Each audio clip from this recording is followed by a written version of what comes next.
14 ફેબ્રુઆરી 2019ના રોજ પાકિસ્તાન સમર્થિત આતંકવાદીઓ દ્વારા કરવામાં આવેલ કાયરતાપૂર્વક હુમલામાં દેશના 40 બહાદુર જવાનો શહીદ થયા હતા. 14 ફેબ્રુઆરી લગભગ 2500 સીઆરપીએફ જવાનો 78 વાહનમાં મુસાફરી કરી રહ્યા હતા. તેમનો કાફલો જમ્મુથી શ્રીનગર જઈ રહ્યો હતો. આમાંના મોટા ભાગના સૈનિકો હતા જેઓ રજા ગાડીને ફરજ પર પાછા ફર્યા હતા. જ્યારે સૈનિકોનો કાફલો પુલવામામાં હતો ત્યારે 350 કિલોમીટર વિસ્ફોટકોથી ભરેલી એક એસયુવી કાફલામાં સામેલ થઈ બસ સાથે અથડાઈ અને જોરદાર વિસ્ફોટ થયો. વિસ્ફોટ એટલો જોરદાર હતો કે બસના ટુકડા થઈ ગયા. પાકિસ્તાનના આતંકવાદી સંગઠન જૈશ-એ-મોહમ્મદે પુલવામા હુમલાની જવાબદારી લીધી. તે જ સમયે આ હુમલાના માત્ર 13 દિવસ પછી ભારતે દુશ્મનોના ઘરમાં ઘૂસીને તેને પાઠ ભણાવ્યો. 26-27 ફેબ્રુઆરી 2019ના રોજ ભારતીય વાયુસેનાના 12 મિરાજ એરક્રાફ્ટ LOC થી 80 કિલોમીટર દૂર પાકિસ્તાનમાં પ્રવેશ્યા અને જૈશના સૌથી મોટા આતંકી ઠેકાણાને નષ્ટ કરી દીધા. વાયુસેનાના બાલાકોટ એર સ્ટ્રાઇકમાં 350 આતંકવાદીઓ માર્યા ગયા. જે બાદ વાયુસેનાના વિંગ કમાન્ડર અભિનંદન વર્ધમાનને પાકિસ્તાને કસ્ટડીમાં લીધા. પરંતુ ભારત સરકારના ભારે દબાણ બાદ પાકિસ્તાને અભિનંદનને 58 કલાકની અંદર ભારતને સોંપી દીધા. પાકિસ્તાન સામે બહાદુરી દેખાવનાર અભિનંદન વર્ધમાનને રાષ્ટ્રપતિ દ્વારા વીર ચક્ર એનાયત કરવામાં આવ્યો.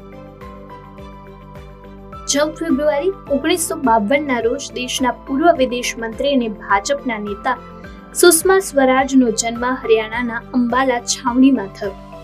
વર્ષ 1970માં અખિલ ભારતીય વિદ્યાર્થી પરિષદથી રાજનીતિની શરૂઆત કરનાર સુષ્મા સ્વરાજનું વ્યક્તિત્વ દેશના પૂર્વ વડાપ્રધાન અટલ બિહારી વાજપેયી જેવું જ હતું. સુષ્મા સ્વરાજે તેમની રાજકીય કારકિર્દીમાં અલગ અલગ હોદ્દા સંભાળ્યા હતા, પરંતુ તેમનો કાર્યકાળ વિદેશ પ્રધાન તરીકેનો હતો. સૌથી વધુ યાદ છે આ ઉપરાંત સપ્ટેમ્બર 2016માં સંયુક્ત રાષ્ટ્રમાં હિન્દીમાં આપેલ તેમના શક્તિશાળી ભાષણની પણ વિપક્ષી નેતાઓએ દિલથી વખાણ કરી. બહુ ઓછા લોકો જાણે છે કે આજે આપણે સંસદમાં થતી દરેક ગતિવિધિનું લાઈવ ટેલિકાસ્ટ જોઈ શકીએ છીએ. એનો શ્રેય માત્ર સુષ્મા સ્વરાજને જાય છે.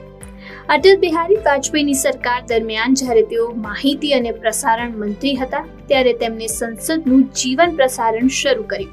એટલું જ નહીં, સુષ્મા સ્વરાજે જ્યારે તેઓ વિદેશ મંત્રી હતા ત્યારે લગભગ 90,000 લોકોને મદદ કરી. તે અન્ય દેશમાં ફસાયેલા ઘણા ભારતીયોને સુરક્ષિત રીતે ભારત પર લાવ્યા હતા. સુષ્મા સ્વરાજ માત્ર એક ટ્વીટ દ્વારા લોકોની મદદ માટે ઉપલબ્ધ હતા. સુષ્મા સ્વરાજનું 6 ઓગસ્ટ 2019ના રોજ દિલ્હીમાં અવસાન થયું હતું.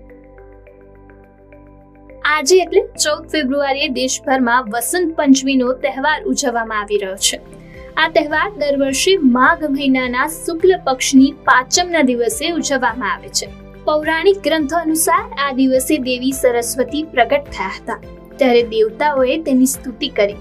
સ્તુતિમાં વેદના સ્ત્રોતની રચના કરવામાં આવી, તેમાંથી વસંત રાગની રચના કરવામાં આવી, જેથી આ દિવસે વસંત પંચમી તરીકે ઉજવવામાં આવે છે. આ ઉપરાંત 14મી ફેબ્રુઆરીએ પ્રથમ બ્રિજના રાધારાણી મંદિરનું લાડલીજીને ગુલાલ ચઢાવવામાં આવે છે અને ત્યારબાદ મથુરામાં બાકે બિહારી મંદિરમાં પણ ભગવાન કૃષ્ણને ગુલાલ ચઢાવવામાં આવે છે. આ સાથે જ વસંત પંચમીના દિવસે બ્રજમાં હોળીની તૈયારીઓ શરૂ થઈ જાય છે. બ્રજમાં હોળીનો તહેવાર 1 કે 2 દિવસ નહીં પરંતુ 40 દિવસ સુધી ચાલે છે.